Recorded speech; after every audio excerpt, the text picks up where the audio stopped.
मुकम्मल English grammar course का आज सबक नंबर 11 है। दोस्तों, अगर आप अपनी इंग्लिश स्पीकिंग या राइटिंग को इम्प्रूव करना चाहते हैं तो आपके लिए इंग्लिश ग्रामर सीखना बहुत ज़्यादा ज़रूरी है। पहले हमारी कुछ क्लासेस में हमने आपको बेसिक ग्रामर सिखाई है। अब दोस्तों, हमने आपको सबक नंबर 10 से लेके आगे हम आपको पार्ट्स ऑफ स्पीच करवा रहे हैं, जो कि इंग्लिश ग्रामर का बहुत ज़्यादा अहम हिस्सा है। अगर आप स्टूडेंट्स हैं या आप अपनी लैंग्वेज को वैसे ही इम्प्रूव करना चाहते हैं तो आपके लिए इन पार्ट्स ऑफ स्पीच को अच्छे से अंडरस्टैंड करना बहुत ज़रूरी है। दोस्तों, अगर आप हमारे इस चैनल पे न्यू हैं तो आप हमारे चैनल को ज़रूर सब्सक्राइब करें और साथ में बेल आइकन को प्रेस कर दें। तो चले स्टूडेंट्स, हमारे आज के सबक नंबर 11 का बाकायदा आगाज़ करते हैं। लेकिन दोस्तों, उससे पहले आपको ये ज़रूरी है कि आपको ये पता हो कि आपने हमारे प्रीवियस सबक में क्या सीखा था। जैसा कि मैंने आपको अभी बताया कि हम आपके लिए पार्ट्स ऑफ स्पीच को स्टार्ट कर चुके हैं। तो हमने पार्ट्स ऑफ स्पीच का जो पहला हिस्सा है नाउन, उसको हमने डिफाइन किया है। उसकी जो तमाम टाइप्स है उसको हमने एग्जांपल्स के ज़रिए आपको हमने प्रीवियस क्लास में ये सिखा चुके हैं। अगर आपने मिस कर दिया है तो आपने हमारी प्रीवियस क्लास को लाजमी देखना है, जिसका लिंक आपको नीचे डिस्क्रिप्शन में बआसानी मिल जाएगा। तो आज के सबक में आप समझ गए होंगे कि आज के सबक में दोस्तों आप क्या सीखने वाले हैं। जी हाँ दोस्तों, आज के सबक में यानी हमारे सबक नंबर 11 में आपको प्रोनाउन और प्रोनाउन की तमाम टाइप्स के बारे में आपको डिटेल के साथ सिखाने वाले हैं। अगर आपको पहले कभी प्रोनाउन और इसकी जो तमाम टाइप्स हैं इनकी समझ नहीं आई, लिखाई में तो हम बहुत ज़्यादा इनको इस्तेमाल करते हैं, स्पीकिंग में इन प्रोनाउंस को बहुत कम इस्तेमाल किया जाता है, लेकिन फिर भी हमें ये पता होना चाहिए कि हमने इन प्रोनाउंस को अपनी डेली रूटीन में स्पीकिंग करते वक्त या राइटिंग करते वक्त कैसे इनको यूज़ करना है। तो दोस्तों, आज मैं आपकी ये तमाम कन्फ्यूजन क्लियर करने वाला हूँ। प्रोनाउन के बारे में आपको सिखाएंगे और इसकी तमाम टाइप्स, ऑलमोस्ट हमारे पास 10 to 11 टाइप्स हैं जो कि आपको आज के सबक में सिखाने वाले हैं। तो दोस्तों, प्रोनाउन के बारे में हम आपको pहले तो सिखा चुके हैं, लेकिन चूंकि आज हम इसकी तमाम टाइप्स को कवर करने जा रहे हैं तो सबसे पहले आपको प्रोनाउन के बारे में पता होना ज़रूरी है। प्रोनाउन क्या होता है? उर्दू में इसे इसमें ज़मीर कहा जाता है। यहाँ तक बात क्लियर नहीं होती, कुछ समझ भी नहीं आता, ठीक है? तो तारीफ देख लेते हैं, शायद हमें समझ आ जाए। जी, वो लफ्ज़ जिसे इसम की जगह पर इस्तेमाल किया जाता है। कुछ समझ आया? अब समझ आ जाएगा। दोस्तों, फ़र्ज़ करें कि आप किसी का नाम बार बार ले रहे हैं। आप कह रहे हैं Asam is a good teacher, Asam teach English very well, Asam speaks English very well. तो देखें, आपने तीनों सेंटेंसेस में आपने एक ही शख्स का नाम बार बार ले रहे हैं। सबसे पहले यह है कि आगे वाले को बहुत बुरा लगेगा, ऑकवर्ड लगेगा, बोर हो जाएगा बार बार एक ही बंदे का नाम सुन सुन के, और आपको भी बुरा लग सकता है, या बुरा तो नहीं, हम ये कह सकते हैं कि आप भी बोर हो जाएंगे बार बार एक ही शख्स का नाम ले रहे हैं। तो जब हम किसी एक शख्स का, किसी एक चीज़ का नाम बार बार नहीं लेना चाहते, हम उसकी जगह पे किसी एक वर्ड का इस्तेमाल करते हैं, ख़ास वर्ड जो कि उसी के लिए होता है। तो ऐसे लफ्ज़ को हम इंग्लिश ग्रामर में प्रोनाउन कहा जाता है, यानी इसमें ज़मीर कहा जाता है। बात समझ आइए? जी, अब ज़रा हम आपको एग्जाम्पल्स के ज़रिए सिखाते हैं। आसिम हमारे पास नाउन है, आप आसम की जगह पे उसका जो प्रोनाउन है उसको आप इस्तेमाल करें, वो है ही। सना इसम है, इसम की जगह पे हम इसमें ज़मीर यानी प्रोनाउन का इस्तेमाल करें शी, ठीक है। कैट, बिल्ली, ये हमारे पास इसम है, इसकी जगह पे हम इट का इस्तेमाल कर रहे हैं। इसी तरह अगर आपके पास दो लोग हैं, आसिम या सना, तो आप जो इसका इसमें ज़मीर इस्तेमाल करेंगे वो होगा दे, क्योंकि जब भी हम दो या दो से ज़्यादा लोगों के बारे में बात करना चाहते हैं तो हम दे का जो सब्जेक्ट है उसको हम इस्तेमाल करते हैं, जिसे इसमें ज़मीर यानी प्रोनाउन कहा जाता है। इसी तरह अगर आपके पास दो लोग हैं तो आप वही सब्जेक्ट का इस्तेमाल करते हैं। और अगर आपके पास कोई टीचर है, इंजीनियर, इसी तरह के भी हमारे पास नाउन होते हैं, तो उनकी जगह पे आप ही शी का इस्तेमाल कर सकते हैं। यहाँ तक आपकी कुछ कन्फ्यूजन क्लियर होगी। क्या आप मज़ीद इसको क्लियर करना चाहते हैं या मज़ीद इसको समझना चाहते हैं कि प्रोनाउन क्या होता है? कोई मसला नहीं दोस्तों, अब हम आपको कुछ एग्जाम्पल्स के ज़रिए सिखा देते हैं कि प्रोनाउन क्या होता है। यकीन से कहता हूँ दोस्तों, आज के बाद आपको कन्फ्यूजन नहीं रहेगी कि प्रोनाउन क्या होता है, आप बआसानी प्रोनाउन की पहचान कर सकेंगे। एग्जाम्पल्स देख लेते हैं। ये देखें, ये वाली जो लाइन हमारे पास इसम वाली है और ये हमारे पास इसमें ज़मीर वाली है, ज़रा गौर कीजिएगा, ठीक है। Ali is a good boy, यहाँ पर अली हमारे पास नाउन है, तो इस सेंटेंस में देखें हमने अली की जगह पे ही का इस्तेमाल किया है। बात समझ आ रही है? फिर से देखें, ये अली हमारे पास क्या है, नाउन है। तो यहाँ हमने अली की जगह पे ही का इस्तेमाल किया। यहाँ हमने कहा he is a good boy, और यहाँ पर Ali is a good boy. ठीक है। सना इज़ अ गर्ल, सना एक लड़की है, सना इसम है। तो यहाँ पर हम सना का नाम मेंशन नहीं करेंगे, बल्कि हम क्या लेके आएंगे जी, यहाँ पर हम शी लेके आएंगे। She is a girl. Okay. Boys are writing letter. तो जैसा कि मैं आपको बता चुका हूँ, चाहे दो हो या दो से ज़्यादा हो, तो उसकी जगह पे जो हम प्रोनाउन इस्तेमाल करेंगे यानी सब्जेक्ट इस्तेमाल करेंगे वो है दे। ठीक है। तो यहाँ पर हम क्या लेके आएंगे, pronoun. They are writing letter, वो ख़त लिख रहे हैं। The table is new. यहाँ पर देखें, सिर्फ हम लोगों की बात नहीं कर रहे, प्रोनाउन हम चीज़ों के बारे में भी यानी यूज़ करते हैं, उनको भी डिस्क्राइब करने के लिए इस्तेमाल करते हैं। तो टेबल हमारे पास नाउन है, यहाँ पर हमने टेबल की जगह पे यानी हम क्या लेके आए, it is a new table. It is a new table. Okay. Sana and I R friends. Sana noun है, आई भी हमारे पास क्या है, नाउन है। तो यहाँ पर हम इसकी जगह पे जो लेके आए वो है वी आर फ्रेंड्स। सिंपली हम यहाँ पर प्रोनाउन लेके आएंगे तो हम अपनी बात को बासानी कन्वे कर सकेंगे। तो मुझे उम्मीद है अब आपकी 100% कन्फ्यूजन क्लियर होगी। आप बासानी बड़े अच्छे तरीके से समझ चुके होंगे कि प्रोनाउन क्या होता है। अब दोस्तों 1 बाय 1 आपको इनकी टाइप्स के बारे में सिखाएंगे। आपने मेरे साथ ये वीडियो आखिर तक लाजमी देखनी है अगर आप प्रोनाउन की तमाम टाइप्स को समझना चाहते हैं तो। जी, सबसे पहले हमारे पास आ जाते हैं पर्सनल प्रोनाउन। उर्दू में ज़मायर शख्सी कहा जाता है। यहाँ तक हमें बात समझ नहीं आती तो हमें डेफिनेशन को देखना चाहिए। किसी शख्स, चीज़ या जगह पर इस्तेमाल किए जाने वाले इसम यानी नाउन को कहा जाता है। यानी जब आप किसी शख्स की जगह पर, किसी चीज़ की जगह पर या कोई प्लेस है उसकी जगह पर किसी नाउन को लेके आते हैं तो इसे हम पर्सनल प्रोनाउन कहते हैं। हमारे पास पर्सनल प्रोनाउन कौन कौन से हैं? I, we, you, they, he, she, it, me, mine, her, them and us. ये दोस्तों सारे के सारे हमारे पास पर्सनल प्रोनाउन है। ठीक है।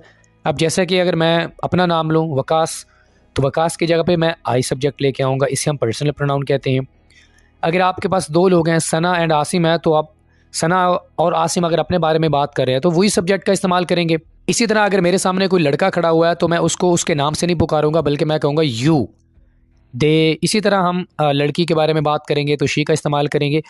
तो बड़ा ही सिंपल है। अगर हम किसी शख्स की जगह पर, किसी कोई चीज़ है उसकी जगह पर, या कोई जगह है, ठीक है, अगर हम उनकी जगह पर किसी और वर्ड को लेके आते हैं, ठीक है, उनकी जगह पे हम इस्तेमाल करते हैं। आपको मैंने एग्जांपल्स के जरिए सिखा दिया है। इन्हें हम इंग्लिश ग्रामर में पर्सनल प्रोनाउन कहते हैं। ये बात होगी क्लियर? आगे मूव करते हैं। नंबर 2 पे दोस्तों हमारे पास आ जाते हैं पोजेसिव प्रोनाउन। दोस्तों पोजेस का माना होता है मलकियत में होना। बात कुछ समझ आ गई होगी। पोजेसिव प्रोनाउन का माना होता है ऐसी ज़मायर जो मलकियत का इजहार करने के लिए यूज़ होती हैं। आपके पास कोई चीज़ है ना, आपकी मलकियत है, तो अगर आप अपनी उन मलकियत के बारे में बात करना चाहते हैं, आप इजहार करना चाहते हैं, आप कैसे करेंगे? ऑब्वियसली आप पोजेसिव प्रोनाउन का इस्तेमाल करेंगे। तो हमारे पास जो पोजेसिव प्रोनाउन है वो कुछ यूँ है, this, that, these, mine, yours, hers, ours, theirs, its. ये 9 वर्ड्स हैं जिनको आप इस्तेमाल कर सकते हैं अपनी मलकियत के बारे में बात करने के लिए। ये तो हैं हमारे पास कुछ वर्ड्स। इनको बेहतर तरीके से हम कैसे समझेंगे, आपको एग्जाम्पल्स के ज़रिए समझाते हैं ताकि आप पोजेसिव प्रोनाउंस को अच्छे तरीके से समझ सकें। ये देखें दोस्तों, हमारे पास कुछ एग्जाम्पल्स हैं। This cat is mine. यहाँ पर आप अपनी जो मलकियत है उसके बारे में बात करने के लिए आप पोजेसिव प्रोनाउन का इस्तेमाल कर रहे हैं। तो ये सबसे पहले एग्जाम्पल देखें दोस्तों, दिस कैट इज़ माइन। ये बिल्ली मेरी है। बिल्ली आपकी है, आपकी मलकियत में है, तो आप अपनी मलकियत को बताने के लिए आप किस वर्ड का इस्तेमाल कर रहे हैं? आप माइन का इस्तेमाल कर रहे हैं। बड़ा ही सिंपल है। ठीक है, माइन। यहाँ पर हम दिस का इस्तेमाल नहीं करेंगे क्योंकि दिस तो वैसे ही इशारा करने के लिए इस्तेमाल होता है। तो माइन यहाँ पर आपके पास पोजेसिव प्रोनाउन है। ठीक है, उसके बाद दैट इज़ माई बुक। वो मेरी किताब है। तो यहाँ पर माई वर्ड का इस्तेमाल कर रहे हैं अपनी मलकियत के बारे में बात करने के लिए। तो माई आपके पास क्या हुआ जी, माई आपके पास पोजेसिव प्रोनाउन है। इसी तरह दीज आर माई शूज़, यहाँ पर भी हमारे पास my possessive pronoun. That car is yours. तो योर्स हमारे पास क्या है, यहाँ पर पोजेसिव प्रोनाउन है जिसे हम मलकियत बताने के लिए इस्तेमाल कर रहे हैं। आगे देख लेते हैं। That house is mine. वो घर मेरा है। तो माइन को यहाँ पर आप इस्तेमाल कर रहे हैं। इसी तरह देयर्स रूम इज़ नाइस, उनका कमरा अच्छा है, उम्दा है, तो यहाँ पर आप देयर्स का वर्ड इस्तेमाल कर रहे हैं। तो दोस्तों ये सारे के सारे जो वर्ड्स हैं जो कि हम सेंटेंसेस में आपको हमने इस्तेमाल करके सिखाए हैं, ये मलकियत बताने के लिए इस्तेमाल होते हैं और इंग्लिश ग्रामर में इनको क्या कहा जाता है, इनको पोजेसिव प्रोनाउंस कहा जाता है। क्लियर हो गया? ये तो आगे मूव करते हैं नंबर 3 पे दोस्तों, हमारे पास आ गया जी इनडेफिनेट प्रोनाउंस। अच्छा, इनडेफिनेट वर्ड का माना होता है गैर मुअय्यन, यानी जब आपको किसी चीज़ के बारे में पता नहीं होता तो उसे कहते हैं इनडेफिनेट। उर्दू में इसे ज़मायर तनकीरा कहा जाता है। डेफिनेशन देख लेते हैं, कुछ क्लियर हो जाएगा। ऐसे ज़मायर जो गैर मुअय्यन चीज़ों या अशख़ास के लिए यूज़ होते हैं। गैर मुअय्यन का माना क्या होता है, यानी आपको पता नहीं होता कि वो चीज़ें कितनी हैं या लोग कितने हैं जिनके बारे में आप बात कर रहे होते हैं। तो जब हमें किसी ख़ास तादाद का पता नहीं होता, हमें लोगों की तादाद का पता नहीं होगा, चीज़ों की तादाद का ख़ास पता नहीं होगा, तो वहाँ पर हम इनडेफिनेट प्रोनाउंस का इस्तेमाल करते हैं। हमारे पास जो इनडेफिनेट प्रोनाउंस हैं वो कौन कौन से हैं? Anyone, someone, anybody, nobody, all, something, many, few, everybody. ये तो 9 हमारे पास वर्ड्स हैं इनडेफिनेट प्रोनाउंस के। मज़ीद दोस्तों आपको तब समझ आएगा जब हम आपको कुछ एग्जाम्पल्स के ज़रिए इसको इनडेफिनेट प्रोनाउंस को क्लियर करेंगे। एग्जाम्पल्स देख लेते हैं। एनीवन कैन कम, कोई आ सकता है।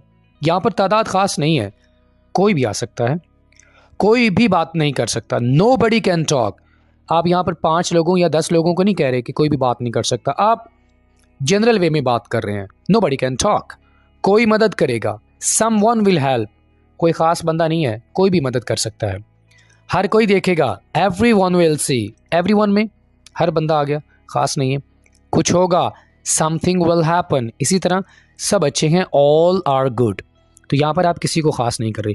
तो दोस्तों जब हम किसी ऐसी सिचुएशंस में इन वर्ड्स को इस्तेमाल किया जाता है, जब हम किसी चीज़ को या लोगों के बारे में जब हम बात करते हैं तो उनको ख़ास नहीं करते, हम उनकी तादाद नहीं बताते, तो इस सिचुएशन में हम इनडेफिनेट प्रोनाउंस वर्ड्स जो हैं इनका इस्तेमाल करते हैं। आगे बढ़ते हैं।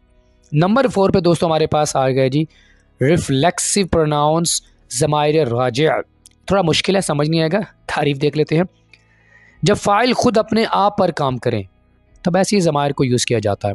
दोस्तों इंग्लिश ग्रामर में हमारे पास कुछ ऐसे वर्ड्स हैं, ठीक है, जिनमें क्या होता है कि जो फ़ाइल होता है यानी जो सब्जेक्ट होता है खुद अपने आप पर काम कर रहा होता है।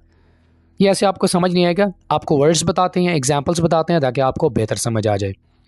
माई सेल्फ, योर सेल्फ, तुम खुद, हर सेल्फ, वह खुद, himself, themselves, itself, yourself and ourselves. ये तो हमारे पास हैं जी 8 वर्ड्स जिनको हम यानी कि जिनको इंग्लिश ग्रामर में रिफ्लेक्सिव प्रोनाउंस कहा जाता है। एग्जाम्पल्स के ज़रिए हमें बेहतर समझ आएगा। मैं खुद बात करता हूँ, आई माई सेल्फ टॉक। तो यहाँ पर देखें दोस्तों हमने क्या कहा था कि ऐसे वर्ड्स या ऐसी ज़माइर यानी जिसमें जो सब्जेक्ट होता है वो खुद काम कर रहा होता है। तो यहाँ पर आप बेसिकली ये बता रहे हैं कि जो बात करने वाला जो काम है वो आप खुद कर रहे हैं। आई जो सब्जेक्ट है वो खुद बात करने वाला काम कर रहा है, तो आप क्या कह रहे हैं? आई माई सेल्फ टॉक, मैं खुद बात करता हूँ। तो सब्जेक्ट यहाँ पर खुद काम कर रहा है। आगे देख लेते हैं। वो खुद पकाती है। शी हर सेल्फ कुक्स, तो यहाँ पर पकाने वाला काम कौन करती है? शी करती है। तो ये कौन बता रहा है, कौन सा वर्ड है जो ये बता रहा है कि वो खुद पकाती है? हर सेल्फ बता रहा है, माई सेल्फ बता रहा है, ठीक है। वो खुद जाता है। ही हिमसेल्फ गोज, जाने वाला काम वो खुद करता है, हिमसेल्फ। वो खुद गाते हैं। They themselves sing, themselves word हमारे पास आ गया। हम खुद नाचते हैं। We ourselves dance, dancing वाला काम कौन कर रहा है? हम। और ये कौन बता रहा है? ये वाला वर्ड आर सेल्व्स बता रहा है, ये खुद काम करती है। It itself works. तो दोस्तों ये ऐसे वर्ड्स होते हैं जो हमें ये बताते हैं कि जो सब्जेक्ट है वो खुद अपने काम को कर रहा होता है। ऐसे वर्ड्स को इंग्लिश ग्रामर में क्या कहा जाता है? रिफ्लेक्सिव प्रोनाउंस कहा जाता है, ठीक है। आगे बढ़ते हैं दोस्तों। नंबर 5 पे दोस्तों हमारे पास आ गया डेमॉन्स्ट्रेटिव प्रोनाउंस, ज़माइर इशारा। तारीफ देख लेते हैं। ऐसी ज़माइर जिनको किसी चीज़ की तरफ इशारा करने के लिए इस्तेमाल किया जाता है। दोस्तों इंग्लिश ग्रामर में हमारे पास कुछ ऐसे वर्ड्स होते हैं जिनको हम अपनी डेली रूटीन में काफ़ी ज़्यादा इस्तेमाल कर रहे होते हैं। उनका मकसद ये होता है कि उनको इसी वजह से इस्तेमाल किया जाता है कि उन्होंने लोगों की तरफ जब हमने बात करनी है या किसी चीज़ की तरफ हमने अगर इशारा करना है तो हम उस वक़्त इन वर्ड्स का इस्तेमाल करते हैं।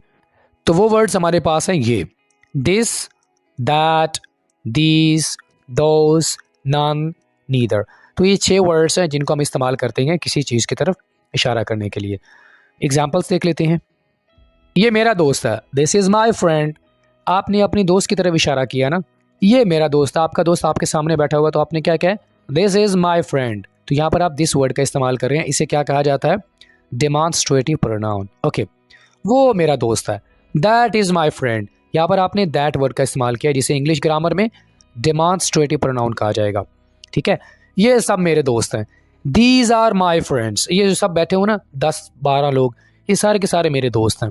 तो आप उन सब की तरफ इशारा कर रहे हैं, वो सब मेरे दोस्त हैं, दोज आर माई फ्रेंड्स। तो जब हम किसी शख्स की तरफ इशारा करना चाहते हैं, किसी चीज़ की तरफ इशारा करना चाहते हैं, तो हम इंग्लिश ग्रामर में कुछ वर्ड्स का इस्तेमाल करते हैं। उन वर्ड्स को क्या कहा जाता है, डेमॉन्स्ट्रेटिव प्रोनाउंस कहा जाता है।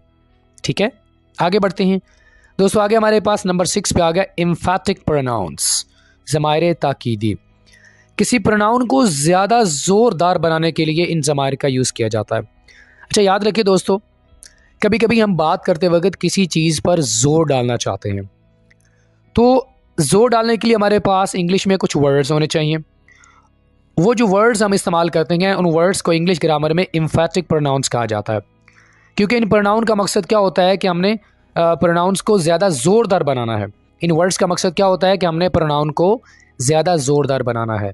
ऐसे समझ नहीं आएगा, वर्ड्स देख लेते हैं, उसके बाद आपको एग्जाम्पल्स के जरिए समझाते हैं।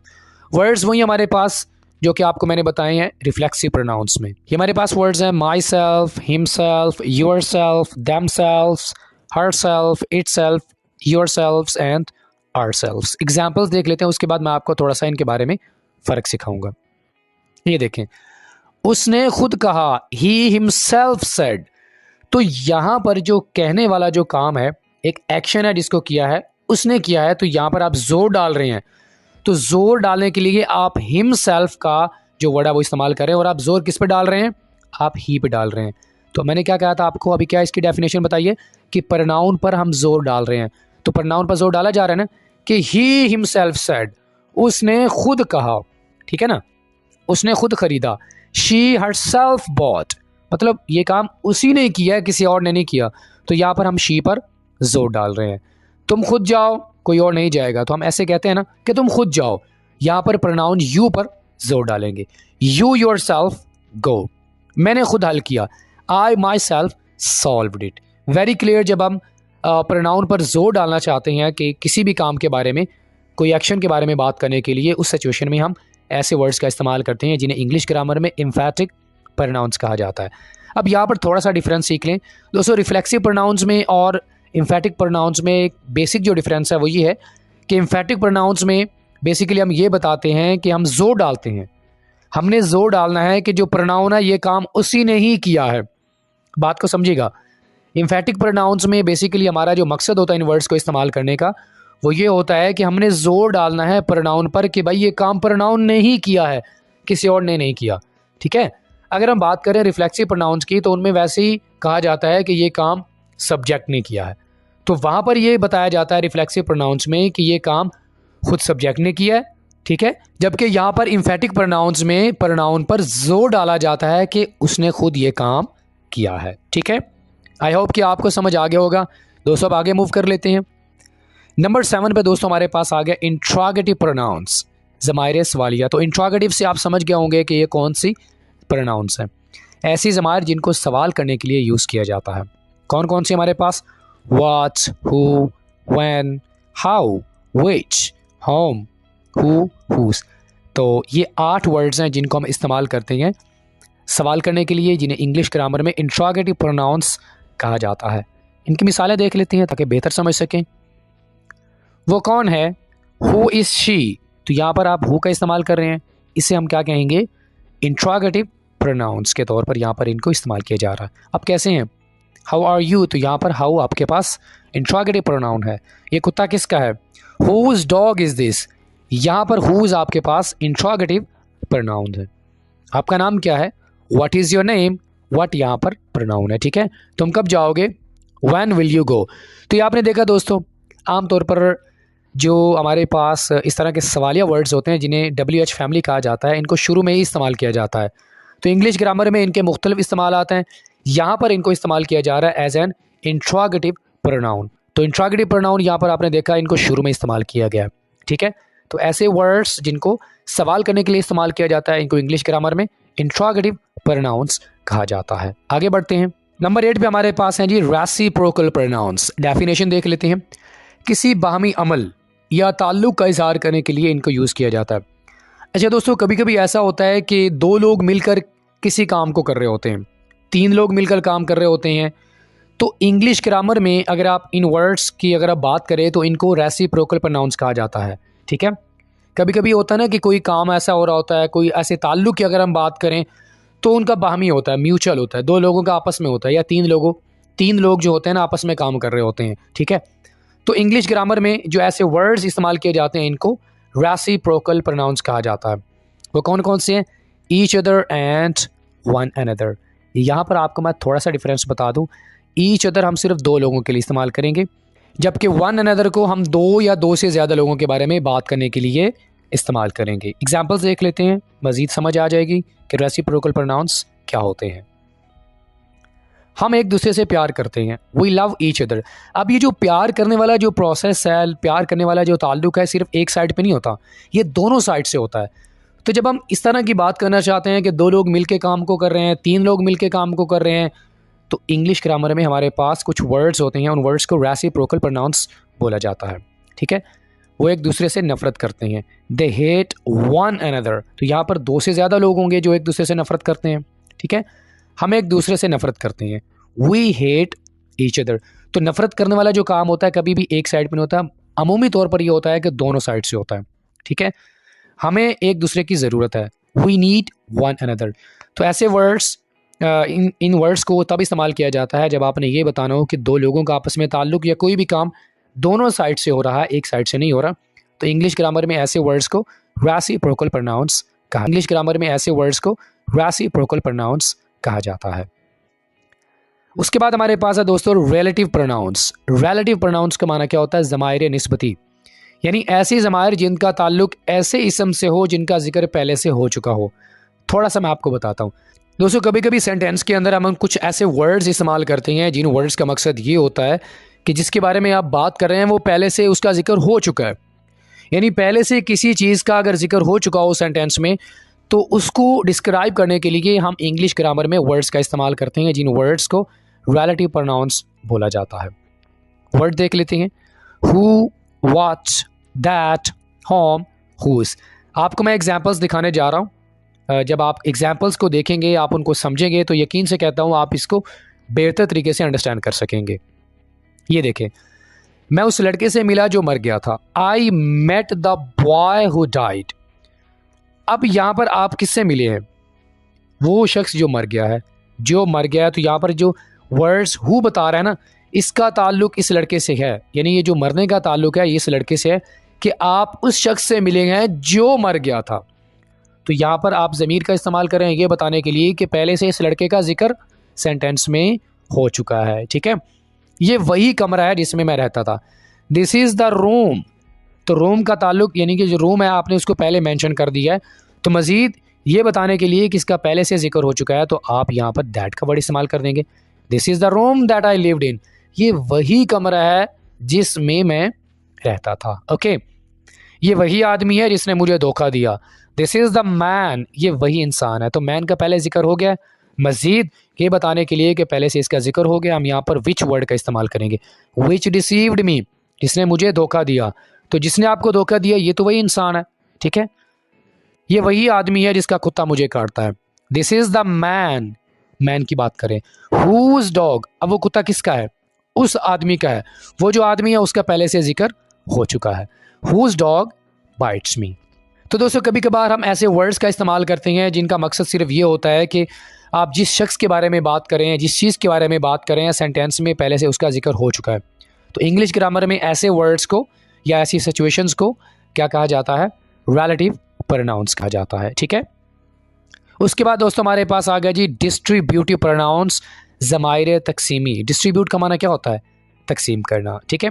डेफिनेशन देख लेते हैं, ऐसी ज़माइर जो ज़्यादा चीज़ों या लोगों को इशारा करें लेकिन सिर्फ वाहिद के माना दें। दोस्तों याद रखिएगा, कभी कभी हम कुछ लोगों के बारे में बात करते हैं, कुछ चीज़ों के बारे में बात करते हैं, उनकी तरफ इशारा करते हैं, लेकिन उनका जो माना होता है वो सिर्फ एक का होता है। यानी वैसे तो अमूमी तौर पर ये समझा जाता है कि अगर आप ज़्यादा चीज़ों के बारे में बात कर रहे हैं, ज़्यादा लोगों के बारे में बात कर रहे हैं, तो प्लूरल का वर्ड इस्तेमाल किया जाए, यानी उनका जो माना हो वो भी प्लूरल हो। लेकिन यहाँ पर थोड़ा सा डिफरेंट, यानी सिचुएशन थोड़ी सी डिफरेंट है। हम ज़्यादा चीज़ों के बारे में या लोगों के बारे में बात करेंगे, इशारा करेंगे, लेकिन जो माना होगा उनका सिर्फ एक होगा। वो कैसे? वर्ड्स देख लेते हैं, उसके बाद एग्जाम्पल्स के ज़रिए आपको समझाते हैं। ईच, ईदर, नीदर, इसको आप आइदर भी पढ़ सकते हैं और नीदर, आइदर, दोनों तरह से आप इसको पढ़ सकते हैं। ठीक है, एग्जाम्पल देख लेते हैं, बेहतर आप समझ पाएंगे। तुम में से कोई एक सफ़र कर सकता है। Each of you can travel, each of you can travel, यानी तुम में से कोई एक सफ़र कर सकता है। अब यहाँ पर आपने यानी 10 लोगों की बात कर रहे हैं, आप 10 लोगों की बात कर रहे हैं, लेकिन आप बेसिकली बताना ये चाह रहे हैं कि आप में से कोई एक ही सफ़र कर सकता है, 9 लोग बाकी सफ़र नहीं कर सकेंगे। तो आपको मैंने क्या बताया था, जब आप ज़्यादा लोगों के बारे में बात करते हैं तो माना उसका क्या होता है? एक का होता है। तो यहाँ पर माना एक आ रहा है ना कि आप में से एक ही सफ़र कर सकता है, तुम में से कोई नहीं जाएगा। नीदर ऑफ यू, यहाँ पर यू आएगा, ठीक है, neither of you will go. अब यहाँ पर आप तमाम के तमाम लोगों की तरफ इशारा कर रहे हैं, लेकिन बेसिकली जो माना दे रहे हैं वो एक का दे रहे हैं कि तुम में से कोई नहीं जाएगा। ठीक है, तुम में से हर कोई मदद करेगा। Each of you will help, each of you will help, तुम में से हर कोई मदद करेगा। यहाँ पर वैसे तो बात हम सब की कर रहे हैं, लेकिन जो माना आ रहा है वो सिर्फ वाहिद का आ रहा है, यानी एक का आ रहा है। हम में से कोई नहीं लड़ेगा। Neither of us will fight, कोई एक भी नहीं लड़ेगा। ठीक है, चाहे 10 लोग हों, 5 लोग हों, तो बेसिकली जो वर्ड यहाँ पर इस्तेमाल किया जा रहा है वो नीदर का इस्तेमाल किया जा रहा है, लेकिन जो माना आ रहा है वो सिर्फ एक आ रहा है कि हम में से कोई नहीं लड़ेगा, कोई एक शख्स भी नहीं लड़ेगा। ऑलराइट फ्रेंड्स, इसी के साथ ही आज का हमारा वीडियो लेसन ये पे मुकम्मल हुआ। दोस्तों, अगर आपको प्रोनाउन या प्रोनाउन के टाइप्स के बारे में पहले से काफ़ी ज़्यादा कन्फ्यूजन थी, तो मैं यकीन से कहता हूँ अगर आप हमारे इस वीडियो लेसन को शुरू से लेकर आखिर तक गौर से देखेंगे, या अगर आपने देख लिया होगा, तो आपकी इस तमाम कन्फ्यूजन क्लियर हो जाएगी, आपके कॉन्सेप्ट्स क्लियर हो जाएंगे। आप बआसानी इन प्रोनाउंस को अपनी डेली रूटीन में राइटिंग करते वक्त या स्पीकिंग करते वक्त इनको इस्तेमाल कर सकेंगे।